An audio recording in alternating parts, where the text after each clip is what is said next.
Hello, everybody. Welcome to the Go With Your Gut podcast. I am your host, Lauren Dreyer, and today we have a special guest, Alison. I will go ahead and let you introduce yourself. Awesome. Thank you so much for this opportunity, Lauren. I'm super excited to be here. And can I just say, I love the name of the podcast. Thank you. It's so important. I think research is finally catching up and telling us and reminding us just how important the gut is. Yes, my name is Alison Avayu. I am a health coach and a postpartum coach for mothers, also a realtor here in South Florida. And my passion truly is connecting with women, especially moms in those early years when you're in the trenches, and helping them find their balance, and also giving them access to the tools and resources that they need to totally transform their life and live the best life that they possibly can and that they deserve. Absolutely. So, you know very well of what it's like to be, I always like to say, in the thick of it as a mom, but we seem to get so in that thick. And sometimes for me anyway, um, we don't necessarily know how to get out and be a person. We love that time with our family, but we're people too. So let's talk a little bit at first about what that pressure was like for you, because for me, it always seems, and this doesn't just have to be with family or kids, it has a lot of different applications to, let's face it, all areas of life. But I seem to find that there's always that time of just internal pressure that makes us have that internal decision of, it's time for me to do this, or I'm going to do this. And it it makes us get to that place of, okay, I don't want to be in extreme survival mode. I don't want to be miserable. So where do I go from here? And how do I make the good out of this? Well, it can be extremely difficult in those moments when you're in the thick of it, Yep. um, to like even process, like, okay, how do I make the best of this? Because you're just in that zone and that Yep. survival mode. And it is so hard. I live that. I have two boys, they're 23 months apart. And I worked from home, which was a huge blessing. I'm very, very grateful that I was able to do that. But it was stressful because we took a financial hit as a family because we made that decision. And I know there's so many families out there that have to make that decision. Like, do I go to work and pay for daycare, or do I stay home and we take, potentially a pay cut, Yep. and raise children myself? And so throw that on top of, trying to mentally, emotionally, and physically recover from giving birth to an entire new human being and then taking care of this tiny human being. That's a lot. And so one thing that I discovered is really turning to the people around you. Hopefully there are other moms that are in that same like time frame so they can kind of relate and not necessarily commiserate, but understand fully where you are and what you're going through, and kind of being able to get that off of your chest, not only for you, but also so that you can kind of maybe utilize them to watch the kid at the park for 10 minutes while you go run and get a coffee, by yourself in a silent car, which can seem like an utter vacation sometimes. And so I think the thing that moms especially need the most, is knowing where to find resources. So, like, if your struggle is physically, you feel miserable, knowing where to turn to get answers to potentially why you're feeling miserable, or if you are emotionally just done, you're touched out, you're overstimulated, you're feeling the pressure because you should be spending time with your partner, but yet the kids are always on you. And like, there's that strain there, like emotionally, like what are the resources that you can go to? And so I think, and that's actually why I created Motherhood Elevated, was because when you're in that moment and you're in that time when You want to make the decision, okay, I need to go here, but your brain is just so fried. You can't even process anything else on top of everything, right? And so I created Motherhood Elevated as an online resource so that you don't even have to think. Like, you just go right there and you're like, oh, here are the resources. I'm struggling with my weight, or I'm struggling with postpartum depression and rage. Okay, I didn't even know postpartum rage is a thing. Let me click on this and find out more about what might be able to help me through this phase, or financially, the financial burden of having kids, and maybe you did stay home, but you want to work. What are my options? Where can I go to get ideas?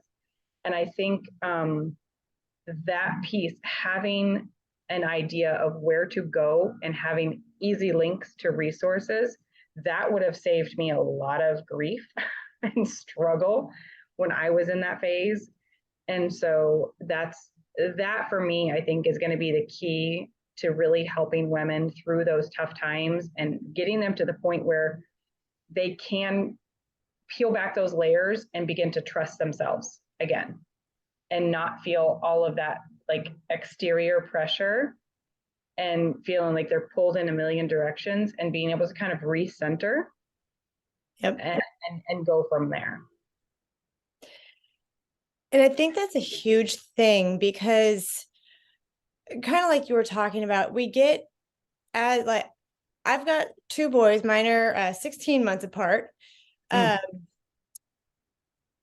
I mean, you absolutely do. You get to that point where you just need somebody to throw you a bone and say, like, I've got you. Because as much as you always have people around you, we've got, all these people we can go talk to. And it's so important to have resources because for me, that was a lonely time. Yeah. And, I was that person sitting there with kids yelling and crawling all over me. And I mean, there was absolutely times that I wanted to throw my hands up and just be like, I'm out for a while, guys. Yeah. And that's a really hard mental place to be in. And I'm sure you can relate as women, as moms, it can be that I have to do everything. And I was in a place where like I wanted to do everything. So I'm like, okay, I'm the mom. Like, yeah, I do this. I want to provide everything I can for my kids. One thing for me that has been hard, and tell me what you would say about this, because I see a lot of moms struggle with this, is I absolutely love my family, love my kids, but I needed something for me. And we tend to, put ourselves at the bottom of that list and say, we'll get to me when we get to me. Everybody else needs this first.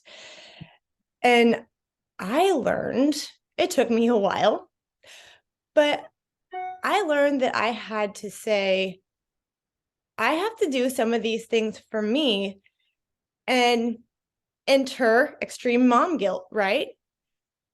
For sure. Because you're starting to take care of yourself. So what would you say to moms who are in that space of, I'm at the point where I'm about ready to burst and I have to do something for me? Because that's kind of when I started um, learning to listen to that gut instinct and say, yes, I need to do all this and I want to be there for my family, but I have to do this for me in order to be the person that I want to be for them. Oh yeah.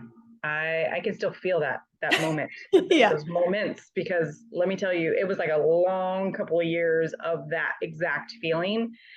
So, to the mom or the woman that is feeling like that right now, I want you to know that you matter. You absolutely matter. Your needs, your wants, your desires, they matter. And just because you are a mom or a wife or whatever does not mean that you go at the bottom of the list. Um, and I don't know what it is about our society. Like there's this, I can't think of the complex that it's called, like martyrdom syndrome or whatever. I think I just made that up, but like where we don't necessarily want to do it all ourselves, but then there's like this award that we kind of get to wave, like, oh, I do everything, blah, blah, blah, but yet we're miserable and we don't take care of ourselves. Like, I totally suffered from this. I don't know what it is about our society that we do this, but it totally takes away from our power, I think. And so to answer your question, like, I think the thing that we need to remember, go with baby steps. Like that would be my advice. Like if you're in that moment where you're doing everything for everybody but yourself, and you're like, I don't even have 5 minutes to shower, because I've been there. Put it in your calendar as a non-negotiable. Like, I mean, you wouldn't stand up your own mother. I mean, most people, I think there's some occasions where it might have to happen. But like, make yourself a priority, even if it's just 15 minutes a week. I did a course with a money mindset coach, and something that she said stuck with me forever. And that's kind of when it turned for me, when I started to realize that taking time to fill my own cup was not selfish, but it was in fact necessary for me to be the best mom and wife and business owner and friend that I could possibly be, because I was actually hurting the people that I love by not taking care of myself. And she said, like, look at your life right now and think about what you want your life to look like, and where in your life is there space for that to come true. Because if you're doing all the groceries and all the cooking and all the cleaning and all the taking the kids to the sports and then running them there and then doing the business and doing the job and making sure everybody's eaten and brushed their teeth and showered and everybody has clean clothes, if you're doing all of those things, which we all do, but where is there space for the things that light your soul on fire?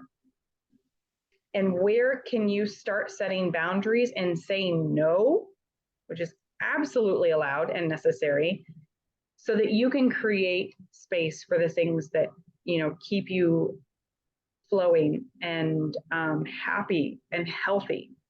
A lot of moms don't have time to work out because there's like just not enough time in the day. So how can you set a boundary to create that time? That is such a concept that, for me, I think that concept is theoretically common sense, but very uncommon practice. We hear boundaries so much. We're kind of like, yeah, okay, boundaries, whatever, but we don't set them. And I want to touch on something you said, because it was a moment that I had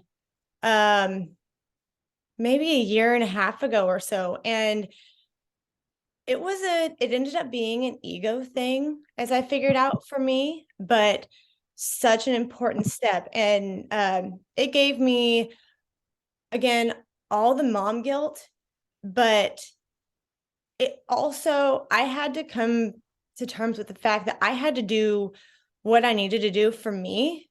And I'm guessing, again, you can relate to this.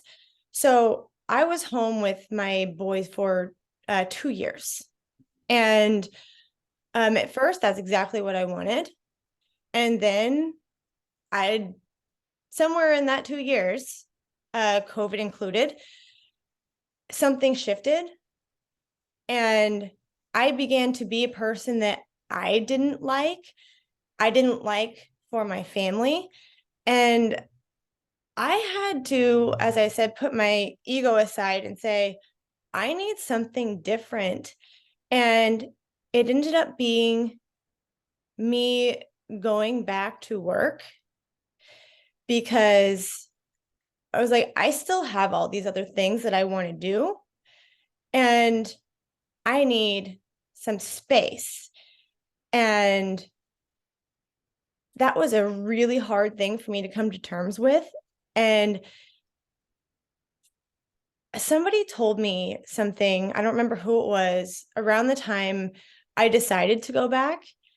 And I've told a couple people this since then. And it's a little bit, I think, a mindset shift because I've heard a lot of women have so much guilt for going back to work, leaving their kids, having their kids go wherever their care is. But for me, that was a boundary that I had to set for myself, for my family. But somebody told me, and maybe it was therapy, I don't know. Um, they said, think about it this way. You're now showing your kids what it looks like to do to be a parent, to set those boundaries and to say, I can be a person too, as well as take care of the things that I need to do. And I, for me, that was a really hard concept to wrap my head around because we give up a little bit of control over, well, motherhood and what happens to our kids. That was a big one for me. Um, I'm curious of your thoughts on that kind of whole situation process because it's actually been really good for me to be able to do that.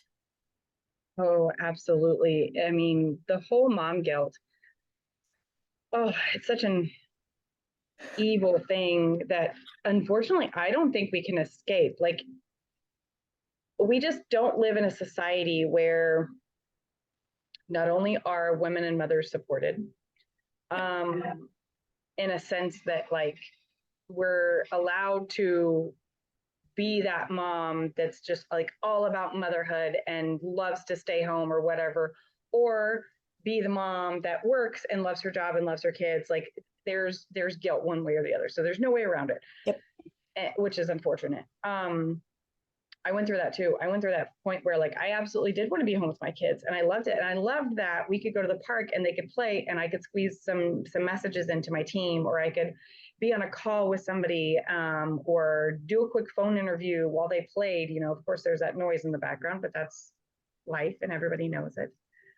And so, but I went through that too. And I remember one night sitting at the dinner table, my kids' dinner table. So I'm like hunched over at this tiny little kid table with two little boys screaming, not wanting to eat because I got the luck of the draw with picky eaters.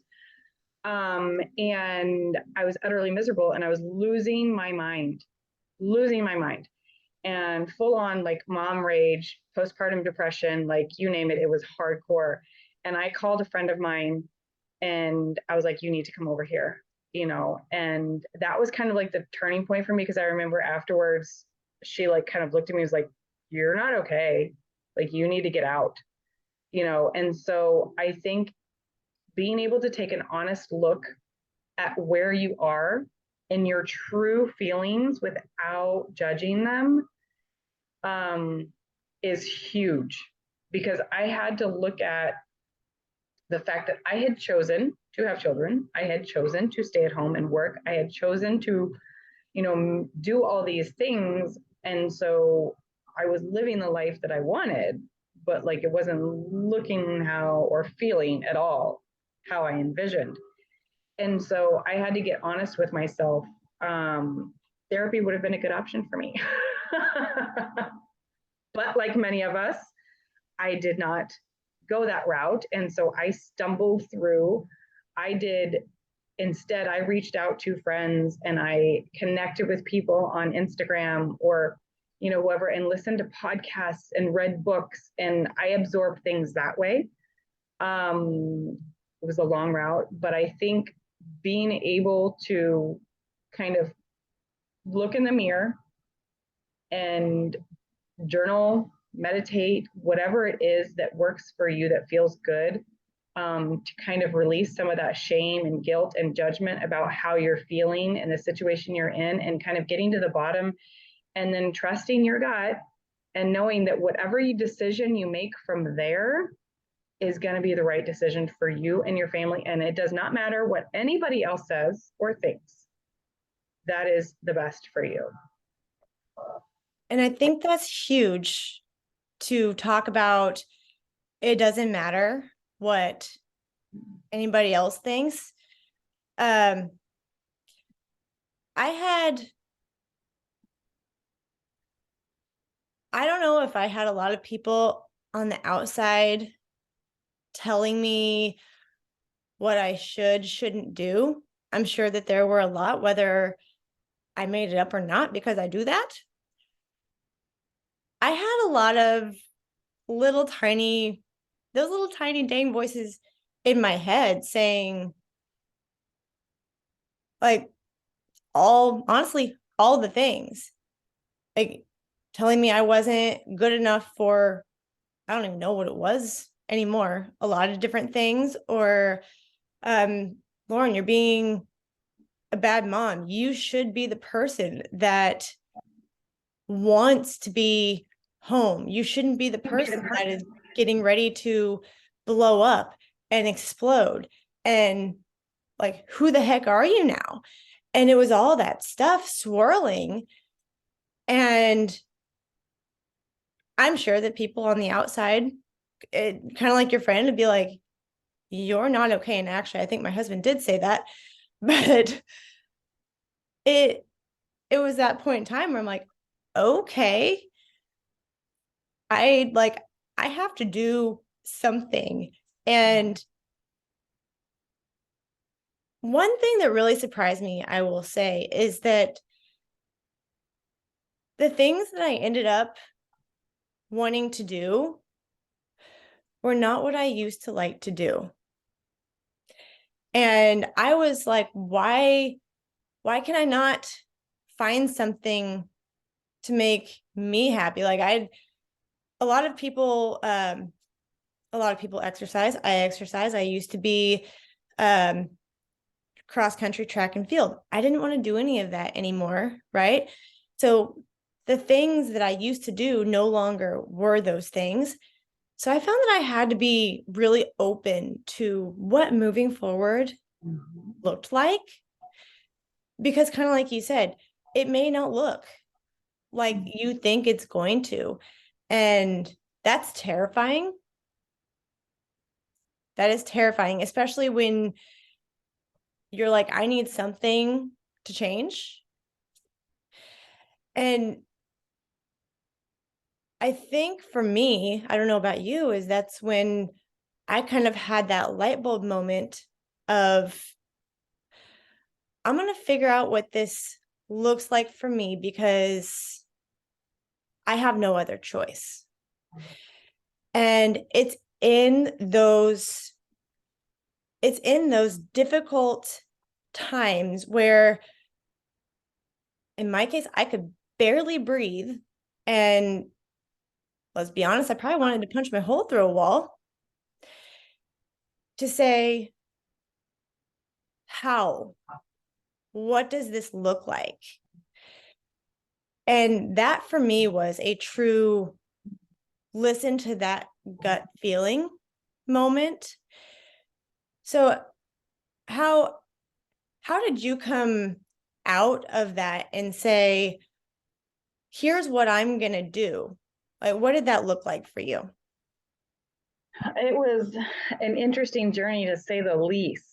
There's a quote that popped into my head as you were talking and describing this whole scenario, and it was, when a child is born, so is a mother. The woman existed before, but the mother had never existed before this.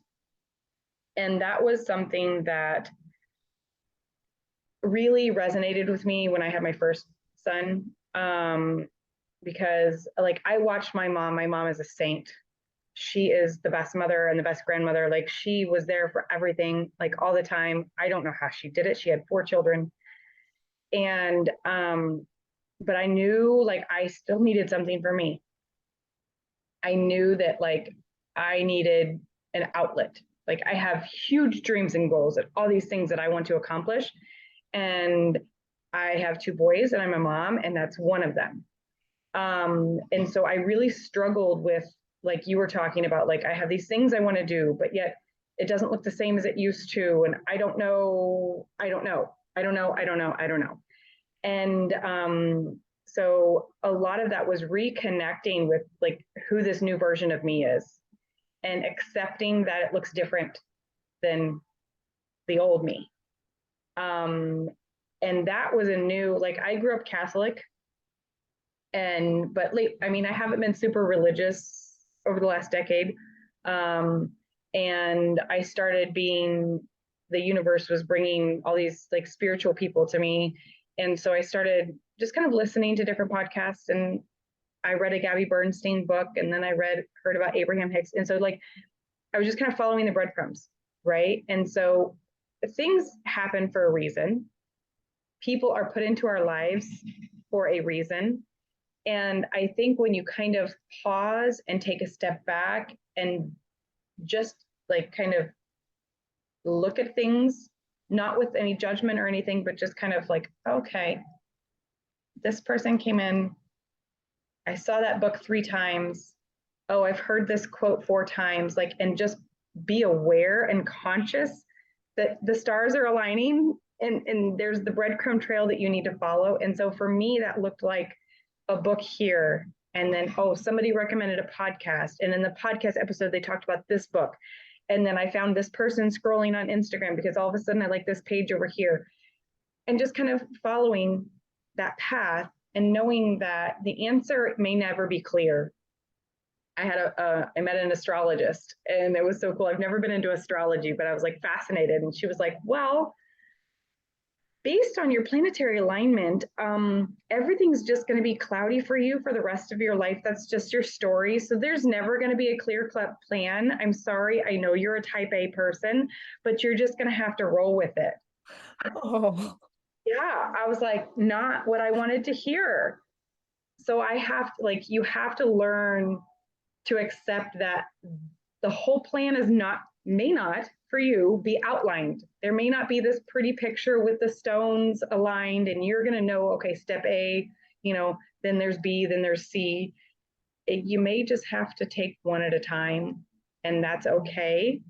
And to, like you said, trust your gut. Like, know that deep down, when you take more time to pause and be aware, like even I think I found like a 3-minute breathing exercises on the Insight timer once.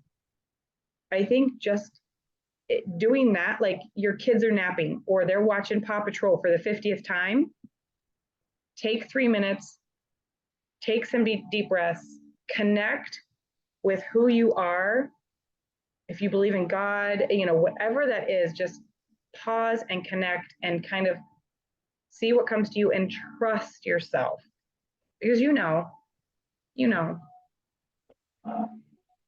I love that you just said trust yourself, because that's been a really, really big theme for me in my last year.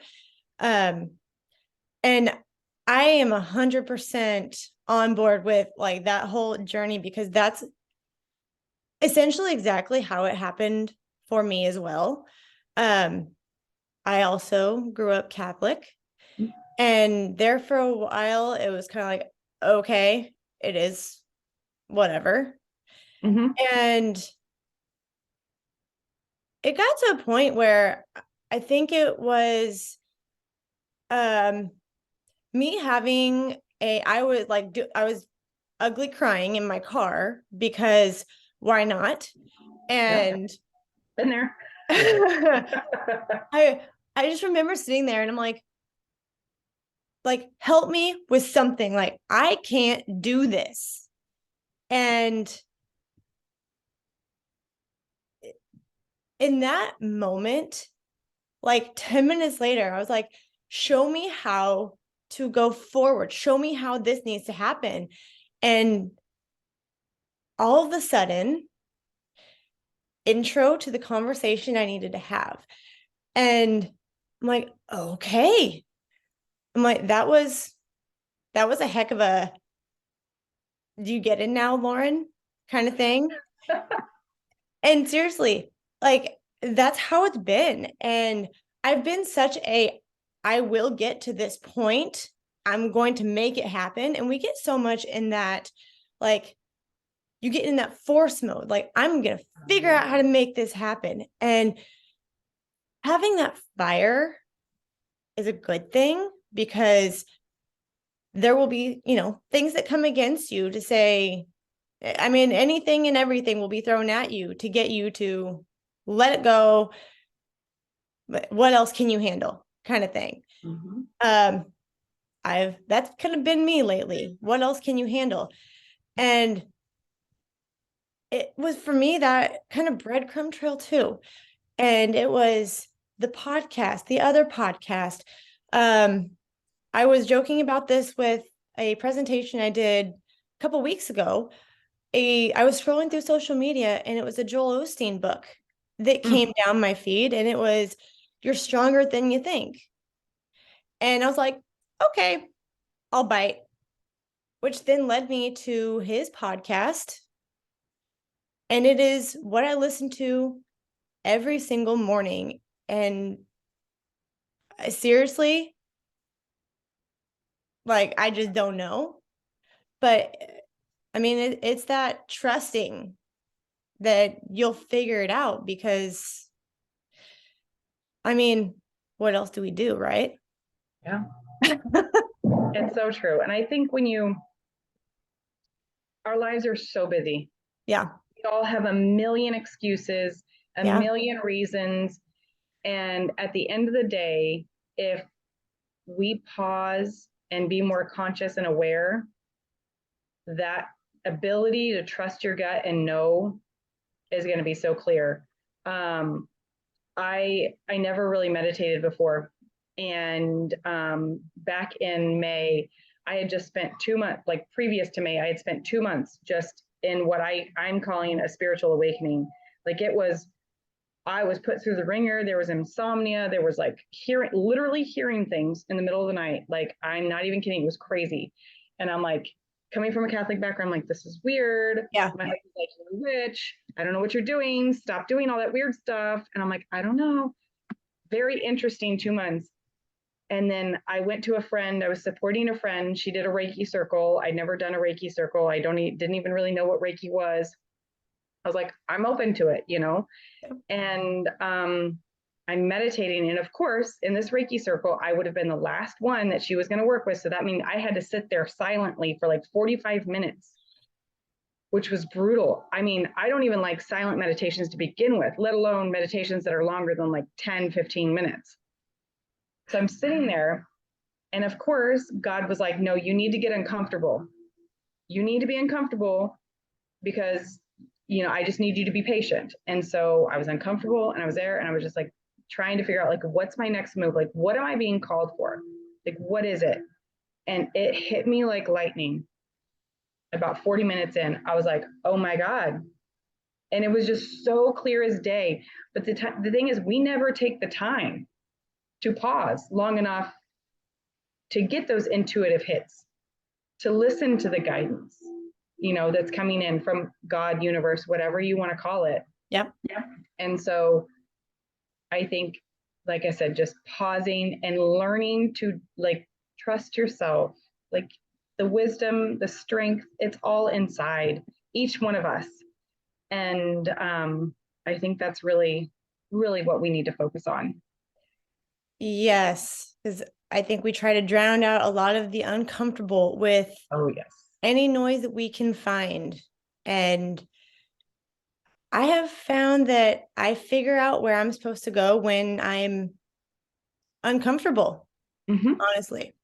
Well, that's when we grow, right? Yeah, I mean, absolutely. they call it the comfort zone for a reason. Yeah, yeah, absolutely. So I will wrap up with asking, what about, if you could give any advice about um, going with your gut with motherhood and sort of needing to find your way. What would it be? Sorry, Hmm. that's a loaded question. That is a loaded question. That is a loaded question. And the answer that's coming to me is find your tribe. Yep. Find your tribe. It can be family, it can be friends, but surround yourself with people that not necessarily like we all want to complain. We Yep. all like we need to vent. Like let's be honest. Like some days you just need 5 minutes to complain about how awful your kids were that made you awful and everything is awful and the world is falling apart. Like we all need that time to like get that off, okay?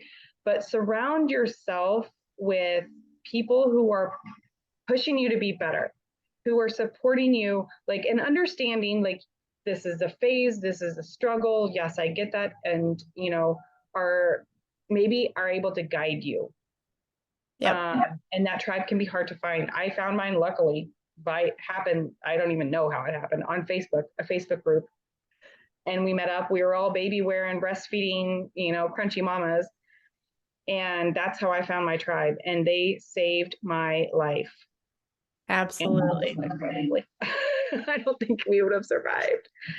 So that would be my piece of advice is start there because that could be not only your saving grace, but that could be your ticket to connections, to whatever it is that you need. They Yep. may know of a book or a coach or a, lactation consultant or, Yep. whatever that may be just what you need. Yep. Absolutely. Well, Alison, go ahead and tell people where they can find you. Sure, absolutely. These days I live on Instagram. You can find me on Facebook too. It's just my name, Alison Avayu, everywhere. So whatever platform you like, but you can also the hashtag Motherhood Elevated. That's the online resource that I've created. Go ahead. I got a free link in my bio for a download. If you're in that situation where you're just like, I don't even know what I need, grab the freebie, and the answer is probably in there. All right. Perfect. Well, everybody, thank you for joining us today. And as always, go with your gut and then please keep going. Thank you.